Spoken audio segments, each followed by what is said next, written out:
Welcome, ladies and gentlemen. Your host, the Raven, here, bringing you some more Path of Exile action. This time, we have the Ascendancy trial, the Merciless difficulty one.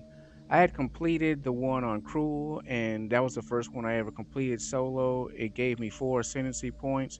You can get a total of 8, but in order to get 8, you have to beat it again on Merciless difficulty, and there's the ultimate difficulty, which you have to beat the trials by finding them inside the in-game maps. They won't show up throughout the gameplay like the other ascendancy trials. The rest of them can be found in different locations throughout the regular game, but this is the Merciless difficulty. I put it off for a while because it is very difficult. Not so much the enemies. If your build is right, if you're going in the right path with your build, in your attack direction, like how you want to attack the enemies, you know what spells you like to use, and you've built, to empower those particular spells. The enemies can be mowed down pretty quickly, as you can see. The difficulty comes in both the traps and, believe it or not, your mental stamina, your mental, because it's very stressful, especially the first time. Because with this, if you die, there is no second chance. You get booted out. You have to start all over. So I mean, well, technically there is a second chance, but if you're like almost at the end and you're about to ascend, but you die to a Zaro, or you get killed in a trap or something, you have to start the entire thing over again, and it is not short, especially if it's your first time going through it on any difficulty. On any difficulty, whether it's normal or whatever, it's still the same size maps, it's still the same size rooms, it's still all the turnbacks, cutbacks, all the different it's still got the maze-like features, plus the traps. And the traps are way more likely, from my experience, to get you than the mobs. The mobs, if you're not paying attention or your build isn't, you know, refined enough, so to speak, yeah, they can get you get in a tight spot. Or if you get too zealous, like there's a big group and you just jump in the middle, like, oh, I got this, and you bite off a little bit more than you can chew. That can happen. But most of the time, it's the traps. Also, Azaro is very powerful.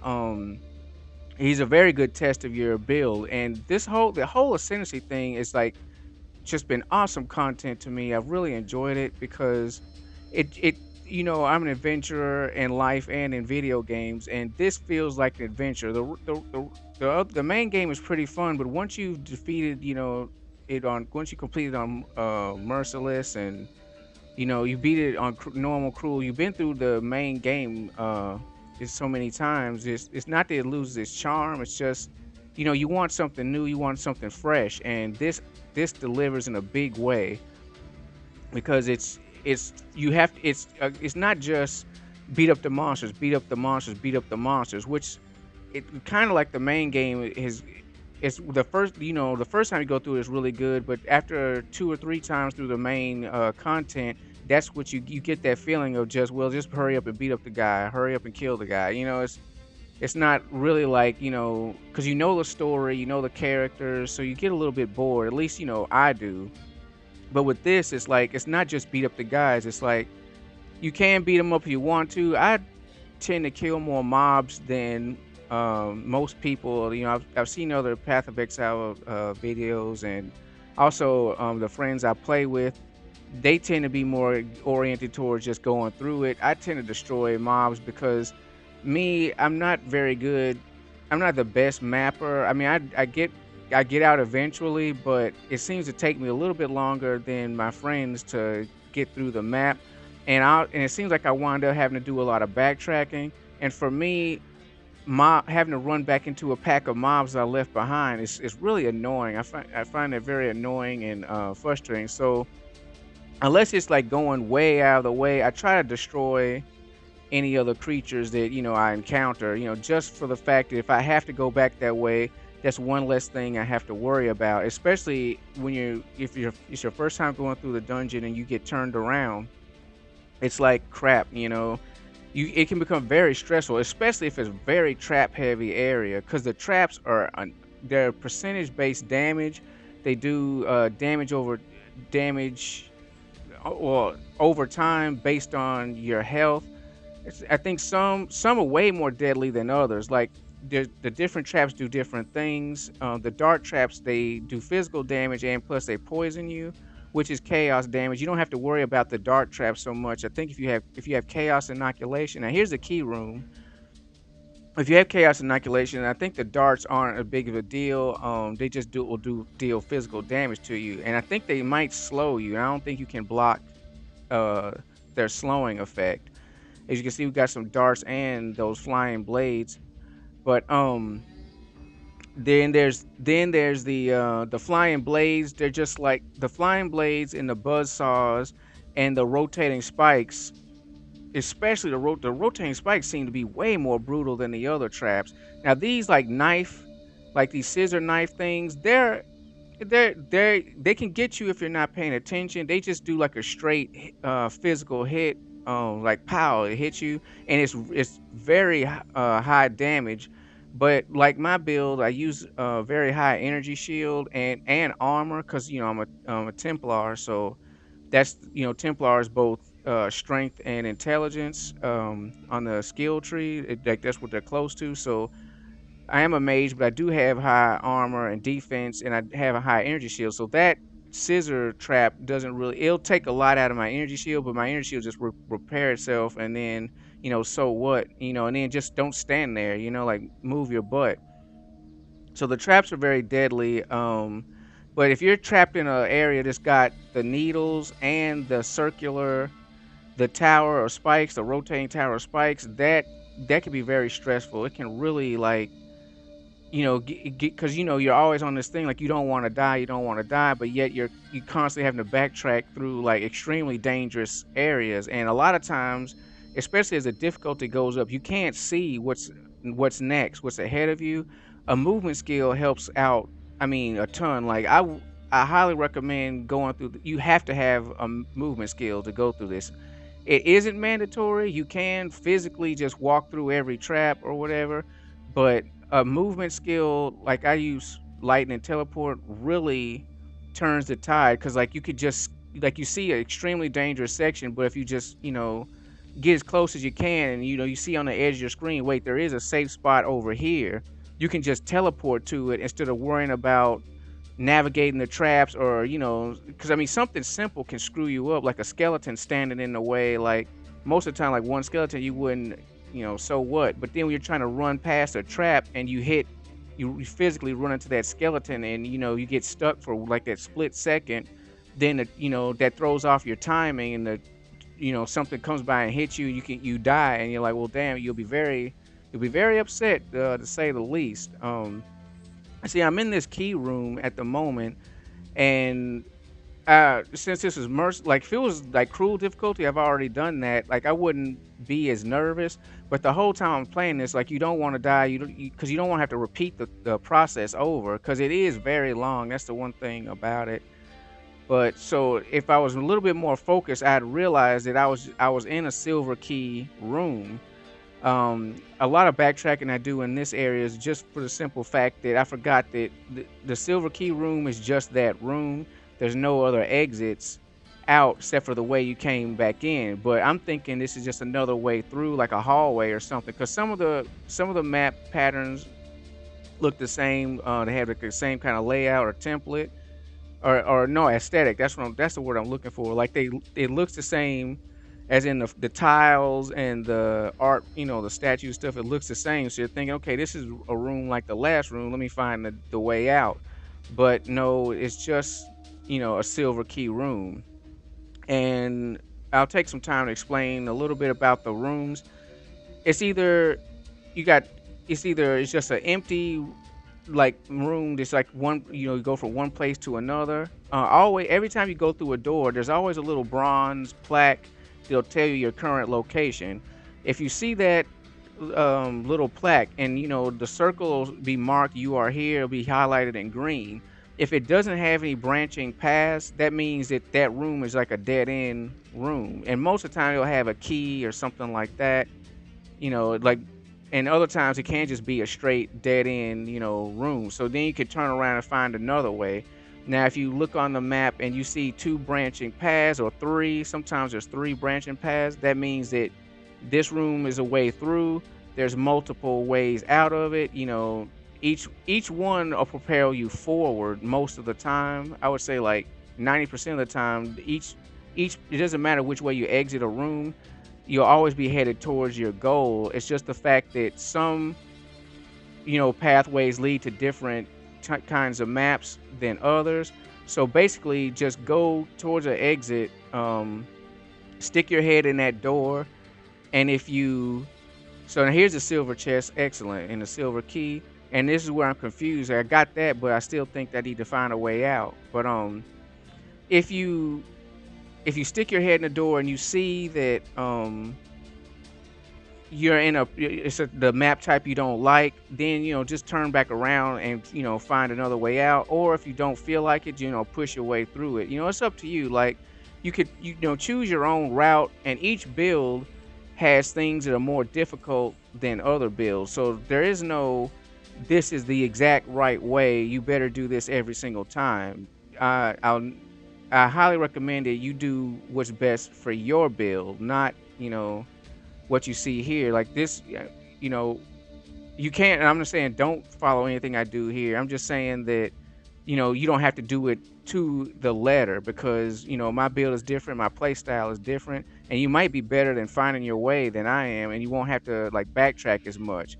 And once again, I get hit by that stupid knife. And one thing about me is, like, if I have to backtrack, I become really impatient, and I tend to like don't I tend to stop being as diligent on the traps as I should be. And you'll see that a lot in this video, like me getting like hit by the scissors, or standing in a teleporting into a buzzsaw or something like that, just because I'm trying to hurry up. Like, so annoying. But also on the map, though, back to the main subject, it'll display whether there's a key. It's a key can be found in that room, or a door can be found in that room. Then the one thing will trip you up, especially if you're a new player, and it happened to me, is that when you find you're going through the map, you find the silver key chest and it's got a key in it. The guy says, where there's a silver key, there's a silver door. So right off the bat, you're thinking, okay, well, I found the key. Now maybe let me find, that means there's a silver door hidden somewhere in this area that I need to find. So you can spend like 30-40 minutes looking until you're frustrated, like, well, what the freak, where's the door at? The thing is that, yes, where there's a silver key, there's a silver door, but that doesn't mean it's in that room. If there's no door on the map symbol for that area you're in, there is no silver door in there, period, regardless of what the emperor says to you or whatever. So like that can really throw you off if it's your first time going through it. So just if you go to a silver key, also the silver keys aren't mandatory in the first place. That's another thing I thought, that you had to get the silver keys to be able to unlock a silver door that would block your progress, block your way forward. So I spent a lot of time like hunting down the silver keys, just for that, because I didn't want to try to progress and then get to a point where it's like, oh, well, you ain't got the silver key or whatever, and you're like, damn, you gotta go back again. So, but they're not mandatory. Silver keys, gold keys, they only apply to chests and doors, of their color respectively. So now I realize that this is the way to split, to where I can move forward, if the other place was just a key room. Then, and what's in the silver chest, what's in the gold chest or gold doors, it depends. Sometimes there's usually always a treasure chest with the silver keys, though. Like, you might have to go through a mini boss or some kind of trap, but there will be like a chest or something. Sometimes it is just a boss, so it really depends. I think it's randomized a little bit how it comes out, but it's up to it's not mandatory, so use your own discretion. If you go up to a door and it just seems like a big door or whatever, and you don't want to risk it, don't risk it. If you want to run the risk of treasure, which me, if I have the key and I run into a door, then I'll try it, just so I won't have wasted my time getting the key. But just know that it's not always treasure. And also the treasure isn't like, sometimes it's really good. Like I've opened silver chests and be like, hell yeah, I got all this currency or stuff. And other times I open silver chests and it's been like that's it. It's just like some rare equipment, rare level equipment, or magic level equipment. Stuff that you would just want. Stuff that you can really find. Just killing mobs. It doesn't. It's not that big of a reward. So it's once again, it's up to you to decide, is it worth it, to go out of my way to collect these keys, um you know or do I just want to progress towards the boss as fast as possible, which you have to fight 3 times. That's another thing I like about this, fighting Lazaro. But this whole thing is like an adventure. You have to use your mind. It's not just your character's build. Your character can be powerful, but you can screw up through play and error. Player error can get you killed. Like you miss time teleport, or your movement skill. You step into a room accidentally and there's too many enemies or something like that, and you get killed. So it's not just be really powerful, kill everything. It's like you have to be paying attention. You have to be knowing what you're doing, because even the most powerful builds can be destroyed by the traps. The traps are based on percentage. So you could, let's say you have 1,000,000 energy shield and 1,000,000 life.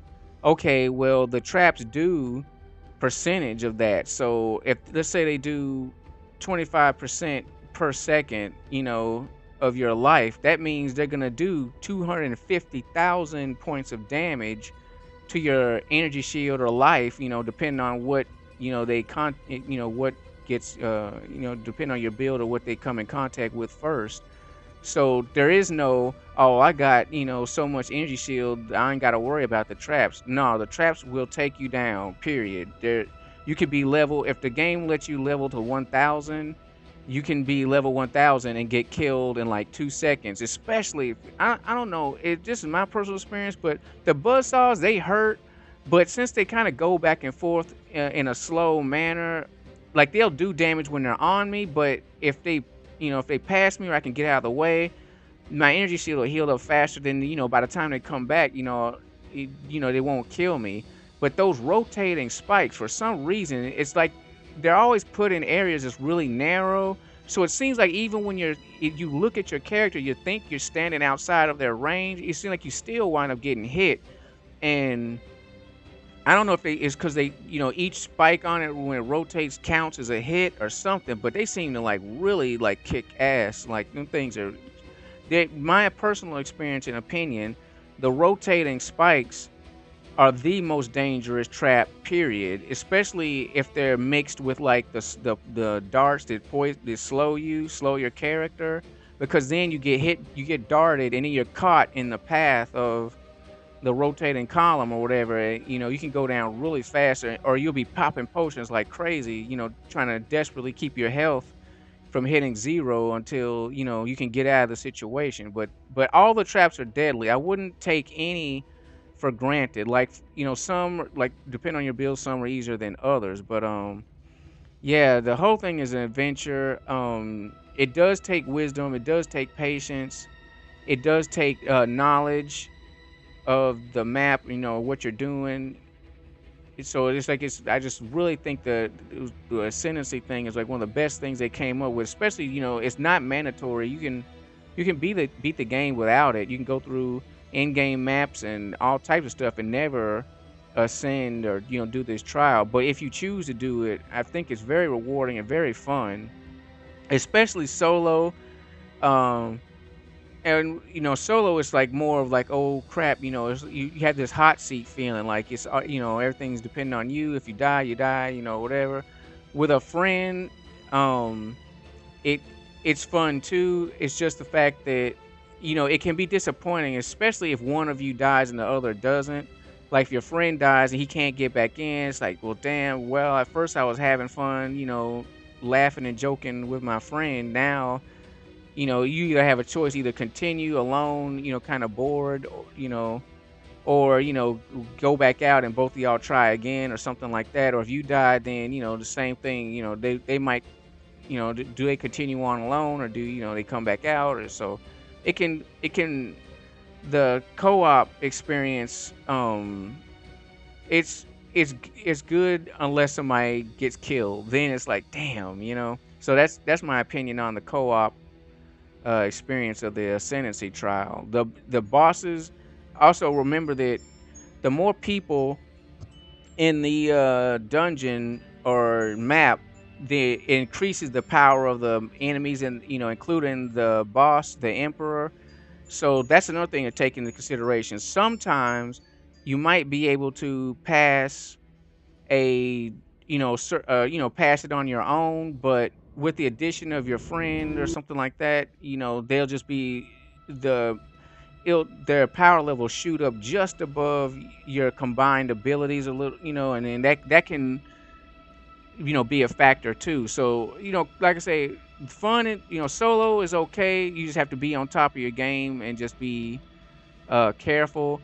Co-op is fun unless both of like your builds aren't correct. Like and the doubling up makes it the stuff too powerful or whatever, or if somebody gets killed. Also, another thing about this, if you there is no second chance, you have to start all over if you die. That also goes for the fact that if your internet gets disconnected, if your router screws up, or you get a power outage, or anything that disrupts the connection between your computer and the game, you will be booted and you have to do it over again. So if you're in a, like, I live in Florida, and a lot of times the rain, it storms a lot, and a lot of times you'll get internet disruption. So if it's something like that going on, I wouldn't recommend going into the aspirants trial, because what's going to happen is, it's going to say server error or something disconnected, and then you'll be screaming, wanting to throw the TV out the window or whatever. So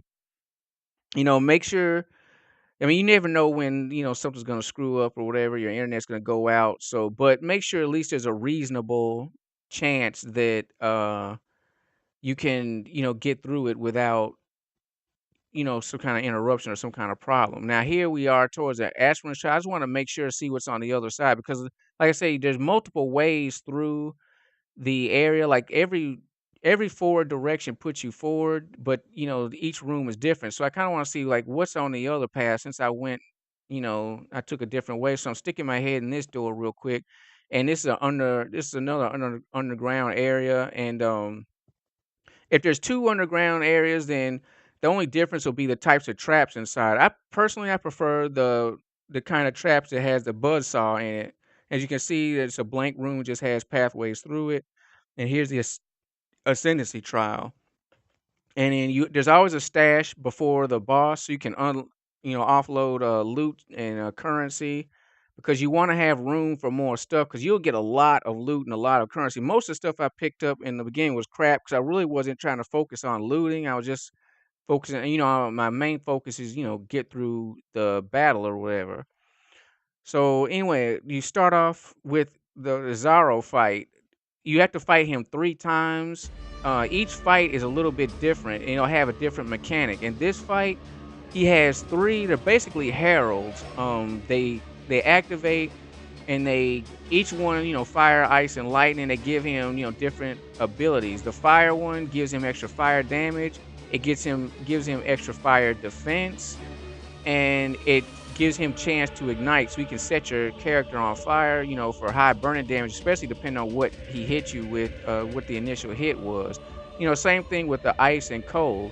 Now, especially in this video, I thought that each one of them was like a power up to his, physical.